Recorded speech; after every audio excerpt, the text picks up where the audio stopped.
Hey guys, Anthony here with Geek Domination, and I have got an exciting gaming review for you today. It's on that game that you might have heard about, Star Wars Battlefront. So, Star Wars Battlefront is, in a nutshell, one of the biggest hyped games of the year. Everyone's been waiting for it, everyone's been talking about it, and it's justifiably so. When Battlefront 1 and 2 came out back in the day, that was some of the best games that me and my friends were playing at the time. And man, we missed having that Star Wars battle fantasy that DICE has been talking about since they came out with this game's inception. They've been advertising the shit out of it, saying that it's living up to your Star Wars battle fantasy potential. And the real question is it though? Is it really? The result is mixed, to be honest. So first up, we've got single player and story campaign. So what it is here is there's no story.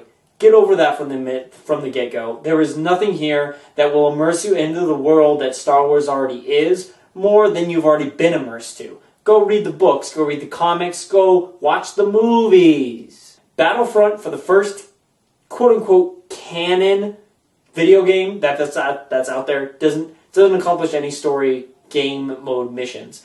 And this is somewhat justifiably so, as it's supposed to be kind of ludicrous. It's supposed to be about exposing your battle fantasies for whichever map or game you're on. So it's whatever. I don't mind that necessarily. However, the single player element that's there is extremely bare bones, as it has little justification for what's going on in it outside of what you, as possibly a Star Wars fan, might already know. Single player is divided up between co-op campaigns amongst missions, which are essentially tutorial modes that teach you elements of the games. You get to fly as a snow speeder, you get to check out a speeder bike, you get to kill some people as Darth Vader. It's really simple, really formulaic, and it's nothing to write home about necessarily here. That said, there's also a co-op mode for, battles? Yes, battles. And these are where you and your AI friends, or you and a friend, battle it out amongst AI partners to see who scores the most points in a game. Empire versus Rebels, whatever. It's really simple, it's really formulaic. It's really whatever. In that mode, I don't care about at all. And then there's the survival mode, which is essentially 15-wave horde mode. You and a friend cooperate to achieve the objective of surviving those 15 waves of AI combatants. And they progressively get harder. It's whatever. It's your zombie COD mode of the Star Wars universe. Don't go crazy about it. Don't really care about it. It doesn't matter. It doesn't matter. The only one nice addition that they had here is that the fact that you can play these co-op modes with a friend. So on split screen, you don't have to have an internet connection for these modes. And in a day and age where we see more and more split screen modes being taken away from our split screen games, Halo 5, anybody, it's nice to see. It's really good to see. So kudos for them to including that element of split screen mode. But as the modes themselves are very bare bones, nothing to write home about here. But let's get to the meat of the matter. It's a Battlefield game. It's DICE. It's Battlefront, it's Star Wars. Online is where it's going to be at, right? So you've got some modes here too. Now keep in mind, all of these modes are split across 4 different worlds of the Star Wars lore. Endor, Hoth, Sullust, and Tatooine. Whether you like that or not, it's going to be up to you. But let me tell you about these modes. So, you got Walker Assault, and that is the biggest mode that's been advertised by EA DICE since the get-go. That's the one that's like, hey, this is your Star Wars battle fantasy. You wanted to play in Hoth. You wanted to blow shit up right, left, and right. Oh my god, here it is. Do it, just do it. And it's okay. But however, the maps themselves sometimes favor one-sided assaults between the Empire and the Rebels. You'll get Hoth, and that's going to favor the Empire. You'll get Endor, and that's going to favor the Rebels.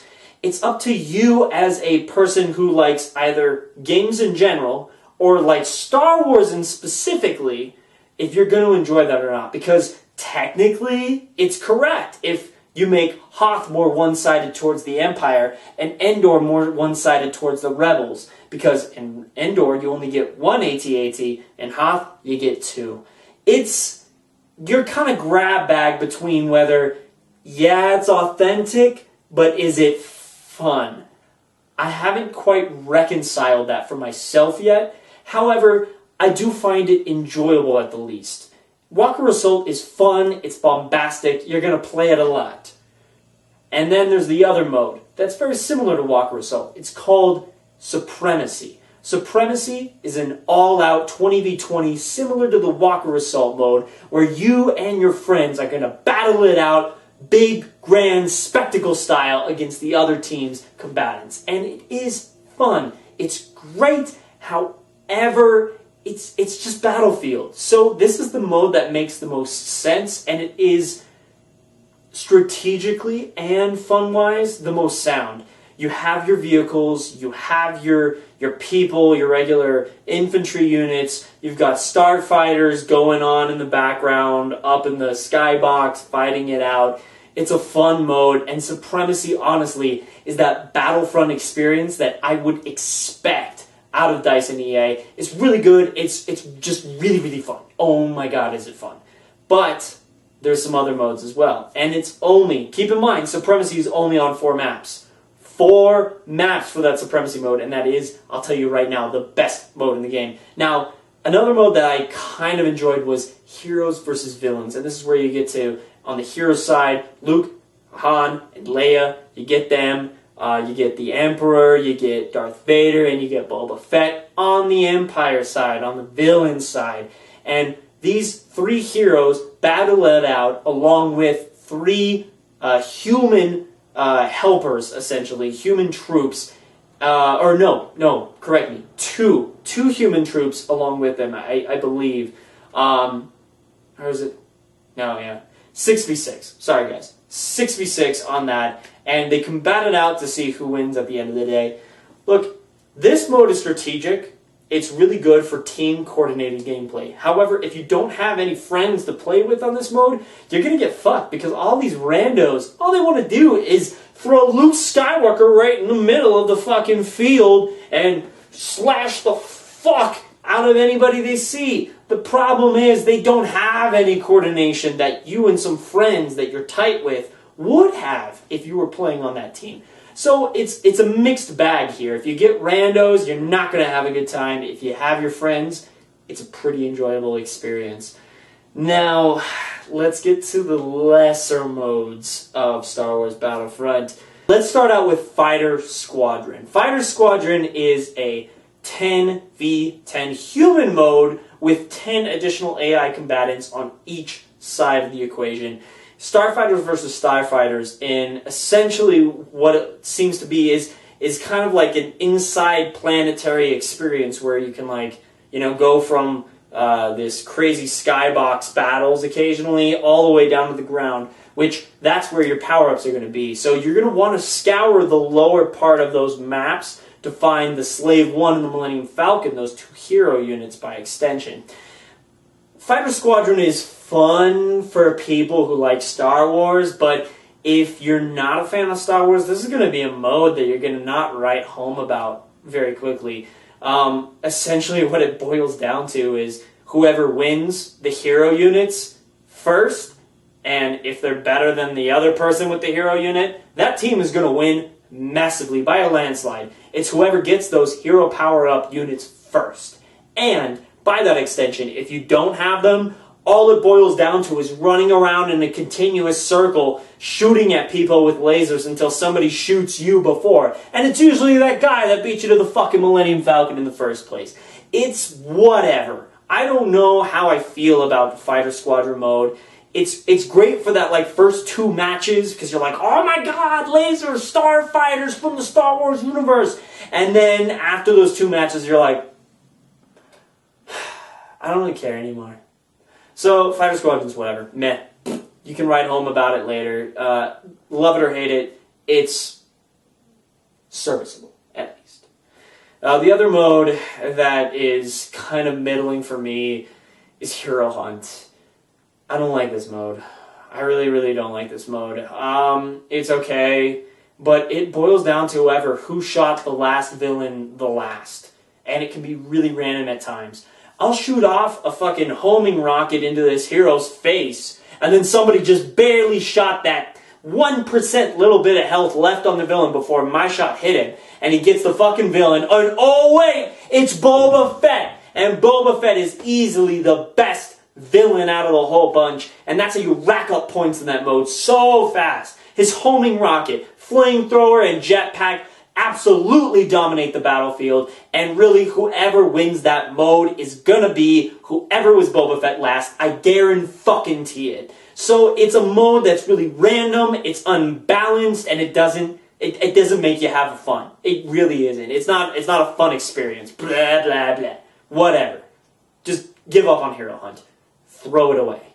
Now, the other one that's kind of middling for me is, by extension, also Drop Zone. Drop Zone is fun, it's objective-based, and it's great for coordinated team play. However, it's middling in its effect as it takes out the vehicles and the heroes of the game, so it kind of leaves you with this kind of feeling similar to Blast, which I'll get to in a second, where it's like, I could play this in another game type and I could probably enjoy it more. Because what you're wanting out of Battlefront is the vehicles, is the crazy Star Wars spectacle of it all. You want that middled into it. And because Drop Zone removes a lot of that, while it's objectively sound and it's strategic, it's just not very fun as Walker Assault or Supremacy. So it's a take it or leave it kind of mode. It may work for people who are non-Star Wars fans versus Star Wars fans in this case. And then we get to the bad modes. Oh my god. Blast. What are you guys doing here? 5v5 deathmatch. You could go play that on COD. You could go play that on Halo. There are better games doing this right now than Battlefront.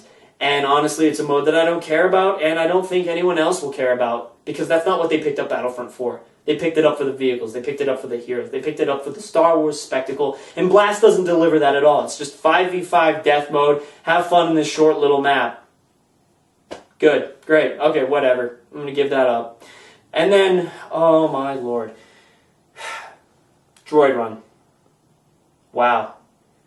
What I really wanted out of my Star Wars game was to follow a stupid-ass gunk droid the entire time, hoping that it survives and that I'm close enough to keep that ejected point. It's capture the flag, but slowed to the nth degree. And actually, no, not even capture the flag. It's holding the fucking zone. It's strongholds in what Halo 5 is now. It's King of the Hill, but with no type of urgency to do anything. You just randomly follow these slow-ass gonk, gonk, gonk droids, and it doesn't matter. Just, guys, that was a bad mode. Bad mode, guys. Really, really bad mode.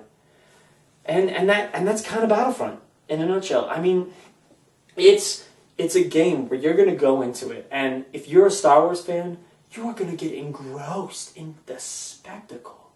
This game, graphically wise, is phenomenal. Sound design wise, incredible. I have never seen a game that focused so much on that authenticity that most games do kind of leave by the wayside for game modes, that this game actually delivers to you. They got the actual set locations, props, and sounds directly from Lucasfilm, and it sounds great. It's phenomenal. I love it. Every time I hear a fucking AT-AT stomping the ground next to me, or that familiar hum of Boba Fett's blaster rifle, I get excited. I love it as a Star Wars fan, but it's the unfortunate truth that while the Star Wars fan in me, completely unadulterated, loves those best modes of the game. I can play Supremacy and Walker Assault all day long, throw in some Hero Assault, and I'm good. But the critic in me, that other side of me that's objectively going to take this game for as it is just like it's really bare bones. It's really bare bones. So this leads me to my final opinion of the game. Honestly, guys, this is a game that you can wait on.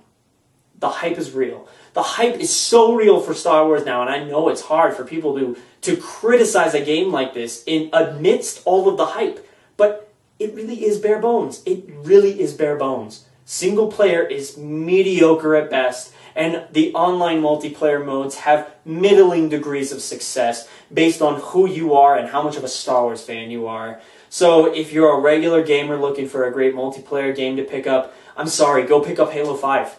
Halo 5 is the best multiplayer game I've played all this year, and it is so much fun to play. I would recommend that in a heartbeat over Battlefront any day. However, if you are a Star Wars fan and you want something to hold you over until that Force Awakens release, get the game now. It's Battlefront, and you get to experience these crazy Battlefront and Star Wars fantasies that DICE promised throughout their campaign hype.